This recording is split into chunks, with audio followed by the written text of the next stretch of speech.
امی تو بڑی پریشان ہوگی. امی نے کہا کہ ہو نہ ہو یہ کوئی غیر بری مخلوق ہے, کوئی چڑیل آفت ہے, کوئی جنی ہے جو تمہارے پیچھے لگ گئی ہے اور اب یہ تمہیں چھوڑے گی نہیں, بلکہ یہ ہم میں سے کسی کو بھی نہیں چھوڑے گی, کیونکہ جب یہ چیزیں انسان کے پیچھے آ جائیں تو ان کو نقصان بھی دیتی ہیں. تم نے بہت برا کیا, تم کیوں کسی جادوگر کے پاس گئے, تم کسی عامل کے پاس چلے جاتے, تم کوئی اور راستہ اختیار کرتے. اس وقت میں نے امی کو کہا کہ امی اب جو ہونا تھا ہو گیا, اب بتائیں کہ آگے ہم لوگ کیا کریں.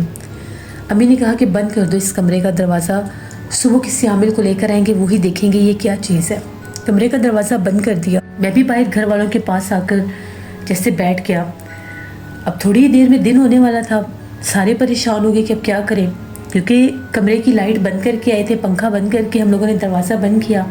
تھوڑی دیر کے بعد کمرے کی لائٹ بھی چل گئی اور پنکھا بھی چلنے لگ گیا, اور باقاعدہ ایسے لگے کہ جیسے کوئی کمرے کا سامان گھسیٹ رہا ہے.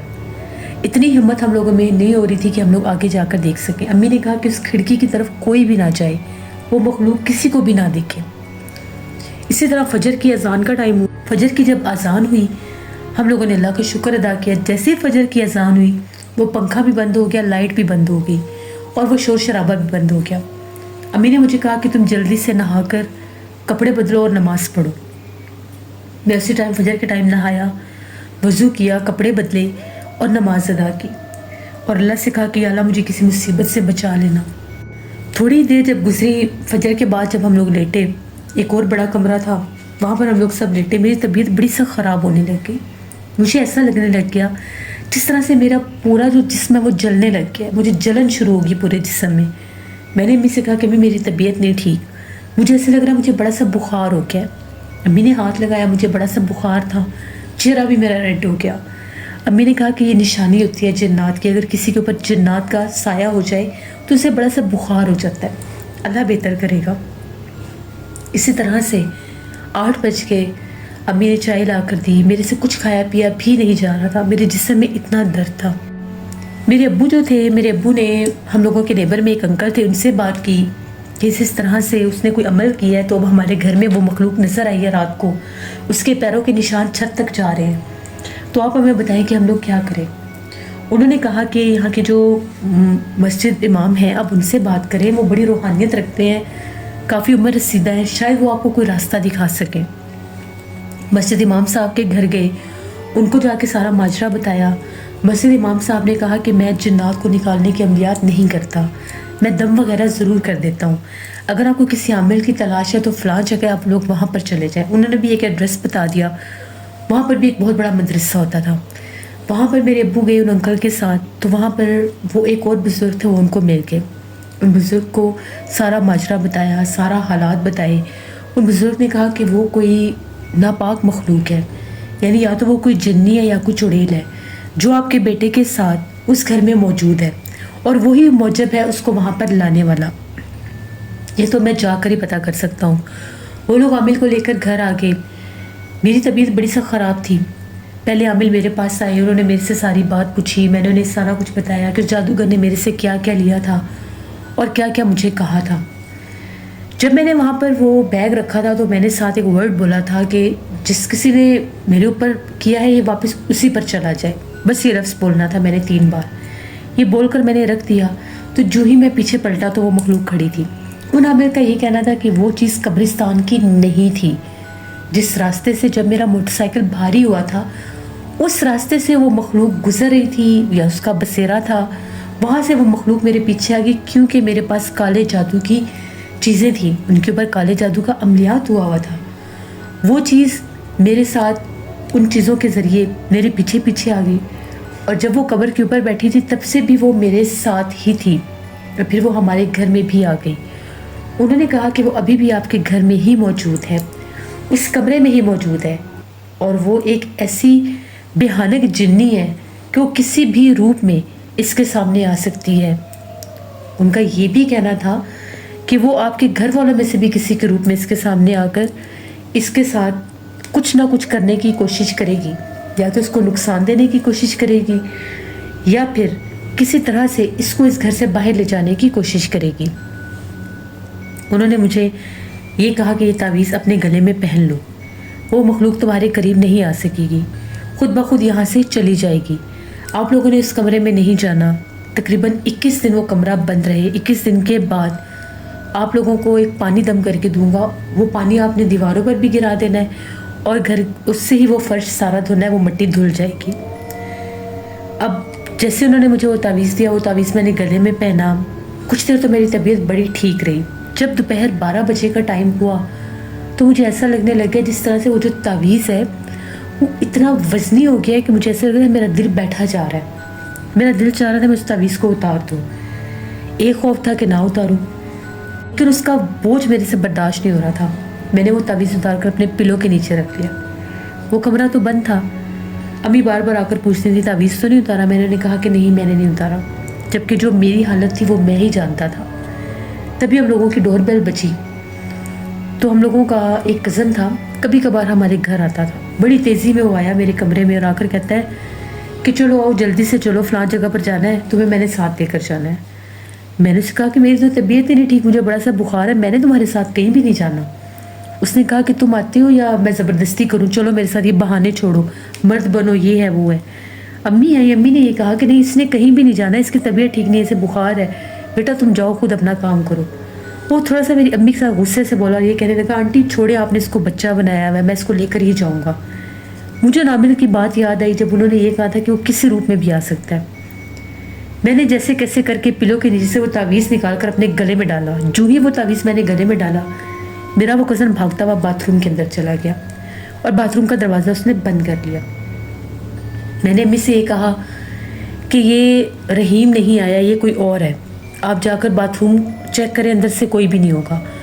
جیسے امی باتھ روم کی طرف گئی, باتھ روم کا دروازہ پش کیا, دروازہ کھل گیا, اندر کوئی بھی نہیں تھا. وہ میرے کزن رحیم کے روپ میں وہ مخلوق آئی جو مجھے ساتھ لے کر جانا چاہتی تھی, کیونکہ ہم لوگوں کے سب گھر والے باوضو تھے. وہ عامر صاحب نے کہا تھا کہ باوضو رہنا ہے, جو انسان وضو کے علاوہ ہوگا وہ اس کے روپ میں آ سکتی ہے. پھر 21 دن وہ کمرہ بند رہا. 21 دن اس کمرے سے خوفناک آوازیں آتی تھیں. 21 دن کے بعد وہ عامر دوبارہ آئے, انہوں نے پانی دم کر کے دیا. پہلے انہوں نے اس کمرے پر حصار کیا. وہ جو پیروں کے نشان تھے ان کے اوپر کالے رنگ کے جالے بنے ہوئے تھے. جس جگہ پر وہ پیروں کے نشان تھے, دیواروں پر, فرش پر کالے رنگ کے جالوں سے بھرے ہوئے تھے. وہ جیسے ہی پانی دم کر کے انہوں نے دیا, انہوں نے کہا کہ اب اس پانی کے چھینٹے دیوار پر مارے. اور اس کے بعد انہوں نے ایک اور پانی کی بالٹی منگوائی اور اپنے ہاتھ سے فرش پر گرا دی اور کہا کہ یہ پانی بہنے دے جہاں تک جاتا ہے. وہ پانی بہہ بہہ کر ہم لوگوں کے گھر سے باہر نکل گیا.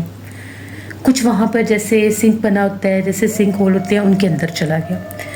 اس کے بعد انہوں نے کہا کہ اب اچھی طرح سے اس دیوار کو بھی دھو دیں. وہ مٹی جیسے غائب ہوگی, جالے غائب ہو گئے. اس کمرے سے انتہائی گندی اسمیل, گٹر کی اسمیل آ رہی تھی, جیسے کوئی جگہ پر گندگی ہوتی ہے, تعفن ہوتا ہے, ایسی اسمیل آ رہی تھی.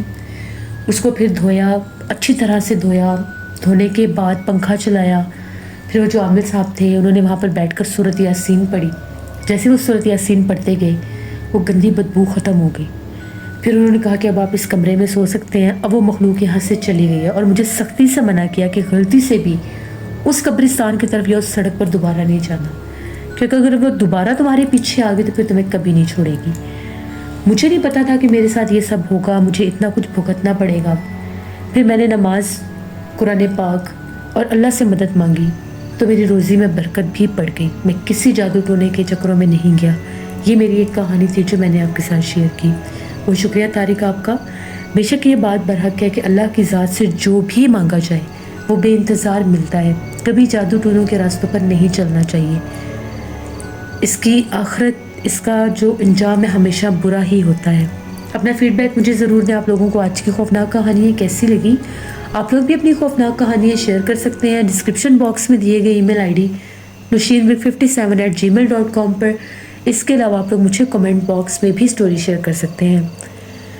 ہارر سٹوریز اردو پر جلدی ناول آن ایئر کروں گی انشاءاللہ. اس کو بھی وزٹ کریے گا اور سبسکرائب کریے گا. اپنا بہت سا خیال رکھیں. اپنی ڈھیروں دعاؤں میں مجھے, میری فیملی, میرے پورے پاکستان کو یاد رکھیے گا. Thank you for listening my stories. Stay blessed. اللہ نگہبان.